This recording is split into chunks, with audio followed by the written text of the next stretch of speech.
সবাইকে মা দিবসের শুভেচ্ছা। আমার ছেলে আমাকে অবাক করে দিয়েছে, মাদার্স ডে উপলক্ষে সে কেক এবং একটা গোলাপ ফুল গাছ নিয়ে এসেছে। আমি গাছ পছন্দ করি না, আমি খুবই অবাক হয়েছি। ভালো লাগতেছে? হ্যাঁ, খুবই ভালো লাগতেছে, তাই নাকি? খুবই ভালো লাগতেছে। ফুল ফুল ফুল না দিয়ে ফুলের গাছ দিচ্ছে, ভালো হয়েছে না? তোমার বাগানে নতুন নতুন এডিশন। অবশ্যই ফুল ফুটবে, যে নিশ্চয়ই কলি আছে।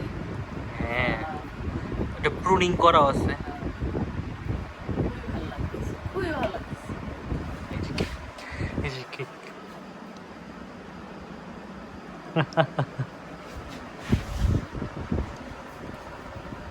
Happy mother's day. ধরেন আব্বা, হাত ধরেন। এটা দিয়ে নড়বড় করে।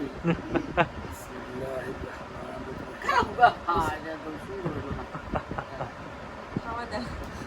আরে খাওয়াই দেবো। লাভ ইবার তো। আপগুলো তো আপু বাপে বসে রয়েছে। এটা কত? এটা কি? তোমরা খাইবে, আমি ওই লোক করে খাবো। লাগা খা। বিসমিল্লাহ। কাকা বড়। এটা সুন্দর একটা ইয়াম, এটা তো কাটুন যায় না, ইয়ে এটা। তোমার